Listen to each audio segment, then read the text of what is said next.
저희 뭐 방송 많이 보신 분들은 미국 증시가 왜 떨어지냐 이런 부분에 대해서 이야기 많이 알고 계실 텐데, 지금 보면은 두 가지 리스크를 이야기하고 있죠. 연준 긴축, 그리고 우크라이나 리스크 때문에 하락하고 있다 라고 하지만, 실질적으로 요거는 최근 조금 떨어지게 되는 리스크지 얘가 핵심은 아니죠. 핵심은 뭐예요? 연준의 긴축이다. 문제는 긴축이 시작됐냐 안 됐냐. 긴축 시작 전이죠. 시작 전부터 자금 이탈이 일어나고 있는데, 문제는 왜 긴축을 하게 되면 자금 이탈이 일어나요? 가장 큰 문제는 금리 인상이죠. 금리 인상을 하게 된다면, 첫 번째, 주식 수익률이 3% 나오는데 예금 수익률이 3.2% 나온다. 그러면은 예금으로 이동하겠죠. 그래서 예금 쪽으로 자금 이탈되는 게 있고, 대출이자가 2.8%고 주식 수익률이 한 3% 정도 나와서 0.2% 정도 이득 보려고 빚내서 B2까지 들어가는데, 문제는 얘가 3.2%로 올라가게 된다 라고 한다면 오히려 B2 하는 것이 손해가 되죠. 그래서 예금 이자가 올라서 자금이 이탈하는 경우, 이는 예금으로 자금이 이탈하는 경우죠. 일단은 뭐 굳이 더 높지 않더라도 한 2.8%만 되더라도 위험한 주식보다는 예금으로 들어가는 경우가 많죠. 여긴 계속 공부해야 되고 계속 상황 봐야 되고. 그런데 또 한 가지는 자금 이탈이 뭐예요? B2가 축소되는 경우. 문제는 금리 인상이 아직 시작되지 않았는데 금리가 먼저 올라가고 있죠. 기준금리 인상보다 시중금리 인상이 대부분 선행하고 있다. 특히 미국 같은 경우 지금 국채금리가 많이 높아졌죠. 국채금리가 인상되게 되면 자금 조달 비용이 늘어나기 때문에 당연히 시중금리가 인상될 수밖에 없더라. 이게 기준금리 전조 증상이죠. 우리나라 역시 마찬가지였고. 그래서 3대 지수 보면은 중간중간에 올라갔다 떨어졌다 올라갔다 떨어졌다 하고 있지만, 실질적으로 정점 찍은 뒤에 지금 많이 떨어졌죠. 특히 나스닥 같은 경우는 뭐 조금 회복됐다고 하더라도 많이 안 떨어지고, 그 다음에 중간중간 올라올 때는 있죠. 그렇지만 결국엔 다시 분위기가 이런 식으로 되는 거죠. 떨어질 때 이렇게 떨어지는 경우 없죠. 항상 떨어지다가 올랐다가 떨어지다가 올랐다가 하면서 고점이 점점 낮아지는 경우죠. 지금이 딱 그런 상황이다. 다우존스든 나스닥이든 S&P든 뭐 지금 또 플러스 나왔지만 전반적으로 지금 추세는 하향 추세로 가고 있다. 이게 보이는 거죠. 자, 그러면서 서학개미 주식 수익률이 마이너스 10.31%가 나왔답니다. 한 달간. 그래서 보면 뭐예요? 금리에 민감한 기술주에 집중되어 있기 때문인 것으로 보인다. 자, 기술주는 왜 금리에 민감할까요? 내가 주식을 투자하는데 B2도 있고 거기 들어가는 자금 뭐 이런 것도 있지만, 핵심은 뭐예요? 기술주 같은 경우는 기술을 개발하기 위해서 내가 자금을 엄청 많이 모아놓고서 그 많은 자금을 바탕으로 시작을 하느냐? 보통은 그렇지 않죠. 보통은 자금 조달을 받고 이걸 가지고 기술 개발이 들어가서 성공적으로 기술이 개발되게 되면 그 다음에 수익을 올리는 이런 구조인데, 문제는 요 조달 비용이 올라가게 되니까 실질적으로 수익은 떨어지게 되죠. 그러면은 주식이라는 건 핵심은 지금 사람들이 미쳐가지고 뭐 하고 있는 거예요? 주식은 도박이죠. 지금 베팅해서 더 큰 돈 나올 때 빼는 거다. 즉 갭투기처럼 하고 있죠. 갭투기가 어떤 형식이에요? 집이 있어요. 일단 내 돈 최대한 줄이기 위해서 집을 사는 거죠. 그래서 10억짜리 집이다 하면 8억 정도 전세 넣고 2억의 자금으로 샀을 때 얘가 만약에 10억 2천까지만 올라갔다 뭐 치더라도 내 돈 2억 들어갔으니까 뭐 그 기타 부대 비용 들어가겠죠. 뭐 취득세 있고 팔 때 양도세 있고 중간에 내 보유세도 있고 뭐 이런 거 다 제외하고, 그냥 쉽게 생각해서 언론에서 이야기하는 거는 그래서 이거 수익률 뭐 10% 났다 이런 식으로 이야기를 하죠. 이런 것처럼. 근데 사실 이 아파트 자체는 성장을 해요 안 해요? 수익형 같은 경우는 뭐 성장 가능성이 좀 있다 하더라도 건물이 성장하는 건 아니죠. 그 내부에 어떤 기업이 들어왔냐가 중요한 거고, 사실 건물 자체는 감가상각 되고 있죠. 노후화 되고 있고. 그런데 그냥 유동성 장난질 치는 거죠. 요즘 주식시장이 다 그런 식으로 진행이 됐기 때문에 올라갈 때 급격히 올라갔으니까 떨어질 때도 쭉쭉 떨어지는 거다. 예를 들어서 원래 주식은 뭐예요? 회사에다 투자하는 거죠. 그래서 회사가 성장하면서 나도 같이 성장한다. 그래서 주식은 내가 근로소득으로 벌 수 있는 돈의 한계가 있어요. 그러니까 내가 벌 수 있는 근로소득은 한계가 있기 때문에 회사에다가 투자해서 회사가 성장하는 만큼 나도 돈을 벌겠다. 다만 그 회사를 보는 안목이 있어야 되겠죠. 그런 형식으로 들어가야 되는데 요즘에는 뭐예요? 저평가됐다. 우르르. 이런 형식으로 들어가니까 항상 물리는 거다. 특히 서학개미 탑10 보면은 수익률이 마이너스 18%가 나왔다. 즉 많이 들어간 거일수록 손해가 크다는 거죠. 그러면서 지금 빅테크 탑7도 여기 많이 들어갔는데 시총이 1700조 원이 날아갔다. 이 중에서 물린 서학개미들 꽤나 많겠죠. 아까 앞에서 봤지만 1월 평균 수익률 마이너스 10%. 마이너스 10%면은 수익률만 본 거죠. 거기서 뭐 예를 들어서 환차익 같은 경우는 조금 유리해졌죠. 지금은 10% 떨어졌어도 환율이 올랐으니까 그 부분에 대해서는 손해가 덜할 테지만. 그러니까 지금 ETF로 투자했다가 동학개미보다 서학개미가 더 망했다. ETF 뭐예요? ETF 같은 경우는 보통 이제 배율로 많이 투자를 하죠. 레버리지 투자를 들어가든가 혹은 인버스를 들어가든가. 근데 인버스를 들어갔으면 손해가 많이 안 났을 테죠. 그래서 보면은 수익률 국내는 마이너스 5%인데 마이너스 7%다. 그런데 좀 요런 표현은 좀 그렇지 않아요? 그러니까 서학하지 말고 동학해라. 서학도 마이너스고 동학도 마이너스인데 동학이 덜 마이너스다. 그러니까 동학해라. 이런 느낌은 좀 그렇죠. 그래서 보면은 헤지펀드의 전설 소로스는 매도세가 출현하기 전에 이미 크게 줄였다. 늘 말씀드리지만 주식이든 부동산이든 코인이든 정보가 있는 찐들은 보통 미리 선다. 그래서 장난질 많이 당한다는 얘기죠. 근데 그걸 안 당하기 위해서는 어떻게 해야 돼요? 주식 같은 경우는 말 그대로 회사를 봐야 돼요. 회사를. 주가만 보는 게 아니라. 예를 들어서 이 회사가 주식 가치가 이 정도인데 여러 가지 평가를 해봤을 때 한 이 정도까지 올라갈 것 같다. 장기적으로. 그랬을 때 여기 들어가서 이때까지 기다려서 번다. 이게 투자의 핵심이죠. 버핏 같은 경우가 그래서 어떤 형식으로 투자를 많이 해요? 가치 투자라고 하죠. 실제 가치를 보고. 버핏이 닷컴 먹을 때 유명하게 남긴 말, 나는 닷컴이 그렇게 가치 있다고 보이지 않는다. 그러니까 투자자들 모아가지고 총회하고 있는데 여기 버핏하고 멍거 앉아가지고 막 이야기하고 있는데 90년대에 갑자기 누가 손 번쩍 들더니 아니 닷컴 지금 장난 아닌데 왜 닷컴 투자 안 하세요? 지금 닷컴 계속 오를 것 같으니까 당장 닷컴 사시죠? 라고 했더니 버핏이 그러잖아요. 나는 그 닷컴에 대해서 그 정도의 가치를 가지고 있다고 보지 않는다. 지금 거품이 심하다. 그러니까 저기 내가 자리 하나 마련해 줄 테니까 하고 싶은 사람들 니들끼리 얘기해라. 나는 손대지 않겠다. 그리고 그 다음에 박살났었죠. 물론 그 전에 압박을 계속 받았겠죠. 마찬가지죠. 빅쇼트 보시면은 마이클 보리 같은 경우도 계속 압박 들어오죠. 투자자들이 미쳤냐 너 왜 떨어지는 데다 베팅하고 난리냐 막 하면서 계속 압박 들어왔는데 어떻게 됐어요 결국에? 그거를 판단하는 능력이 중요한 거죠. 그래서 미리 다 빼고 있었다.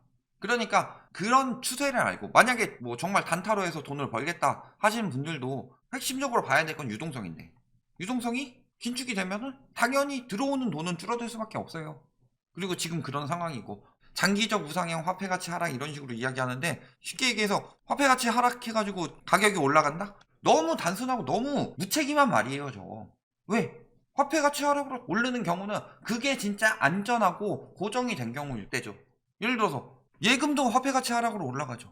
왜? 보통 마이너스 금리라고 하면은 금리가 진짜 마이너스여서 예금 100만원 해놓으면은 수년 지나서 봤을 때 한 95만원 정도로 줄어있고 이게 마이너스 금리가 아니죠. 뭐 스위스 검은 돈 맡겨놓는 은행 이런 데 아니라면 마이너스 금리는 뭐예요? 물가 상승률이 3%일 때 예금 금리가 2%라면 이게 마이너스 금리죠. 왜? 물가만 따라가지 못하니까. 그래도 돈이 줄어요 늘어요? 근데 문제는 주식 같은 경우는 위험 자산이기 때문에 물가는 올라가는데 주식은 떨어질 수 있어요. 지금처럼 과대평가되면. 근데 언젠간 장기적 우상향하겠지. 언젠간 장기적 우상향한다는 말을 하는 인간들이 왜 그렇게 단타를 유도해요? 반도체는 안 망해. 증시 폭락에도 줍줍하고 있다. 망하냐 안 망하냐가 중요한 게 아니죠. 예를 들어서 망하지 않는다고 하더라도 가치는 떨어질 수 있죠. 아니 닷컴몹을 터지고 나서 IT 기업들 망했어요? 지금 그러면 나오고 있는 기술들은 망했어요 안 망했어요? IT 기술들 마이크로소프트 망했어요? 망하는 게 아닌데도 주식 들어간 사람들은 망했죠. 닷컴 먹을 때. 왜? 과대평가 됐으니까. 그런데 안 망한다고 저런 식으로 유도하는 게 말이 되냐. 지금 이야기했지만 뭐예요? 기술주의 가치는 앞으로 금리 인상하게 되면 점점 더 위험해질 가능성이 높습니다. 유망하고 그 이상의 수익을 올릴 수 있는 데라면 유리하지만 그래도 전처럼 그런 상승세가 나오기는 굉장히 힘들어진 상황이다. 그리고 지금 전반적으로 빠지고 있고 그런데 아까 말씀드렸지만 주식을 도박처럼 하고 있기 때문에 저평가됐으니까 들어가자. 지금 실질적으로 가치는 이렇게 올라야 되는데 돈이 풀려서 이렇게 올라간 상황이죠. 그래서 떨어졌어요. 여기까지 떨어지지 않으면 제대로 저평가된 거 아니죠. 그런데 얘에 항상 비교하면서 저평가됐다. 여기까지만 올라도 이득이지 않겠냐. 근데 결국에는 뭐 여기까지 오를 수도 있지만 안 오르고 이런 식으로 떨어지다가 결국에 이거에 맞춰서 수렴하게 될 가능성이 높다. 그래서 ETF 3배짜리 막 이런 거 들어갔다가 폭망한 사람들 많죠. 금리 계속 올라가요. 지금 미국 국채금리가 2% 넘어갔다고 그랬어요. 국채금리가 넘어선 이유. 물가가 불안하고. 그러니까 국채금리도 같이 올라가는 거죠. 그러면은 국채금리가 올라가게 되면 아까 말씀드린 대로 자금 조달하는데 돈이 많이 필요하게 되니까 금융채든 뭐든 다 마찬가지로 흘러가게 된다. 지금도 상황 보면 어때요? 주식 흔들리니까 돈이 은행으로 우르르 들어가게 된다고 하죠. 문제는 주식 흔들리기 전에 은행으로 간 사람들이 승자죠, 사실. 주식 흔들려서 떨어진 가격에 팔아서 은행으로 가면 뭐예요? 흔들리기 전에 은행으로 간 사람들 굉장히 많았어요. 작년 내내 아마 많이 팔아치웠을걸요? 작년에 보면 어때요? 정상적인 시장이었나? 2020년 급락하고 난 뒤에 도그나 카우나 주식 사세요. 근데 문제는 코로나 종식 안 됐죠? 그래서 지금 전반적으로 더 살아난 기업도 물론 있어요. 코로나 수혜주도 있죠. 그런데 전반적으로 어때요? 경기가 침체됐죠. 경기가 침체돼서 뭐 한 거예요? 금리 낮추고 유동성 푼 거죠. 이거는 결국엔 다 회수할 수밖에 없다. 왜? 이건 마약이니까. 가장 대표적인 예시로 뭐예요? 2008년 글로벌 금융위기가 터지고 나서 유동성을 늘리고 금리를 낮췄죠. 이 경제위기가 굉장히 크게 왔기 때문에 꽤나 오래 지속시켰어요. 그래서 미국 같은 경우 언제? 2015년에 금리 올리고 그 다음에 17년부터 유동성 축소 들어가기 시작했죠. 근데 이번엔 더 빨리 한대요. 유동성 문제가 더 커졌다는 거죠. 진통제 성분 중에서 마약 성분이 꽤 많죠. 아플 때 진통제를 먹고 버텨야 될 때도 있어요. 물론. 그런데 진통제 안 먹어도 될 정도인데 계속 먹으면 문제가 되죠. 마약 중독이 되는 거죠. 그리고 내성은 떨어지죠. 유동성 지금 풀어도 별로 효과가 없어요. 지금은. 유동성 풀어서 경제가 살아났다? 그거 아니죠. 진통제예요. 아프니까 진통제를 먹어서 극복하는 거다. 그리고 그 뒤엔 마약을 끊어야죠. 마약이니까. 안 아픈데 계속 진통제 먹어봐요. 내성만 생기지. 몸이 망가지는 거죠. 똑같은 상황이다. 그래서 진통제 끊고 있는데 갑자기 보니까 합병증이 하나 더 생겼네. 경제적으로. 그러니까 진통제 투약을 늘렸어요. 그러면 끊을 때는 더 독하게 끊어야 되죠. 예를 들어서 마약도 엄청 심한 중독이 아니라면 차츰 줄여갈 수 있지만 그게 아니고 심한 중독이라면 그냥 어디다 감금이라도 시켜서 딱 끊어야 되는 것처럼 지금 딱 그런 상황이니까 유동성 축소가 가속화되고 있는 거죠. 그런데도 지금 이런 상황입니다. 수억 잃고 남의 돈 손대도 자 요거는 뭐 돈 잃은 거 어쩌겠어요. 가족들한테 피해 가겠지만 근데 남의 돈까지 해가지고 하고 있는데도 투자다. 주식으로 돈 벌었던 것이 생각나니 이제 다른 일은 못한다. 자 여기서 주식을 도박으로 바꿔볼까요? 도박으로 한탕 쳐서 돈 벌었던 거 생각하니까 일 못해요. 내가 종목을 잘못 고른 걸로 생각하지 중독치료 대상은 아니라고 본다. 쉽게 얘기해서 종목을 잘못 고른 걸로 생각하지 중독치료 아니다. 그 정도 되려면은 종목에 대해서 공부를 어떻게 하느냐. 회사의 가치를 보고 이 회사가 그 세부적인 상황도 막 판단해봐야 되죠. 그런데 그런 것들 안 보고 뭘 보는 거예요? 아 주가가 떨어졌네? 저평가다. 올라갔네? 고평가다. 떨어질 때 사서 올라갈 때 팔아야지. 무릎에서 사서 어깨에서 팔아야지. 이거는 기본적인 부분을 이야기를 하는 거지 그것만 가지고 모두 투자하라는 얘기는 아니죠. 그렇게 돈 벌기 쉬우면 누가 이래요. 도박으로 이렇게 날렸다고 생각을 해봅시다. 그런데도 아직도 난 도박을 해야 돼. 도박 실력은 늘죠. 그럼 당연히 예를 들어서 포커 처음 치는 사람하고 한 100번 쳐본 사람하고 한 1만 번 쳐본 사람하고 같냐고요. 당연히 다르죠. 늘죠. 느는데 그냥 늘면 돼요. 밑장 빼는지도 봐야 되는 거잖아요. 하다못해 도박도 사기도 치는 인간들 있고 밑장 빼는 것도 보고 그런 것들을 해가지고 확인해 가면서 실력을 늘려야 되는 거죠. 심리전도 상대방 파악해보고 그러면서 뭐 실력이 느는 것도 아니고 요행만 말하고 한탕주의로 들어가는 주식이 중독이 아니고 뭐냐. 근데 그런 사람들이 너무 많아요. 나쁜 거면 주식하는 사람 다 잡아가야죠. 주식하는 게 나쁜 거겠어요? 그렇게 따지면은 명절에 고스톱 치는 사람들도 잡아가야죠. 가족끼리 모여서. 나쁜 거니까. 정도가 있어야 되는 거지. 결론. 주식 위험은 앞으로 이어질 겁니다. 특히 뭐 기술주 이런 경기에 민감한 이런 주들. 그래서 주식 위험은 앞으로 늘어날 수밖에 없다. 그 이유는 자산이 위험 자산에서 안전 자산으로 이동하는 형식이기 때문이죠.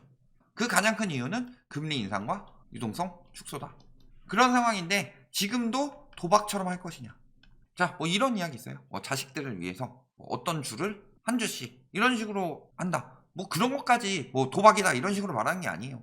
빚 내고 자금 다 끌어다가 한탕주의로 해가지고 내가 월급 버는 것보다 주식 돈 많이 버는 거에 미치니까 도저히 근로는 못하겠고 주식으로 한탕만 생각해야지. 이런 사람들을 들으라고 하는 얘기다. 지금 위기로 인해서 순간적으로 저평가로 떨어졌기 때문에 그렇게 들어가서 수익 본 사람들도 있어요. 물론 손해본 사람들도 많죠. 그런 식으로 초보자의 행운 들어왔을 때 그게 영원할 줄 알고 하는 사람들 아무 생각 없이 그냥 하는 사람들 늘 망한다. 카지노 이런 데 가봐요. 초보자의 행운은 늘 있습니다. 그런데 거기서 중독이 되느냐 아니면 정말 제대로 파악하고 하느냐 아니면 그냥 손 털고 내가 이 정도 수익 올렸으니까 이번에는 딱 봤을 때 그냥 전체적인 경기 상황에서 초심자의 행운으로 벌었으니까 이거는 운이라고 생각하고 다음에 더 공부를 하든지 아니면 뭐 손털든 이런 식으로 하는 게 아니라 그냥 도박처럼 하게 되는 사람들은 앞으로 계속 무너질 수밖에 없다. 여기까지 말씀드리겠습니다.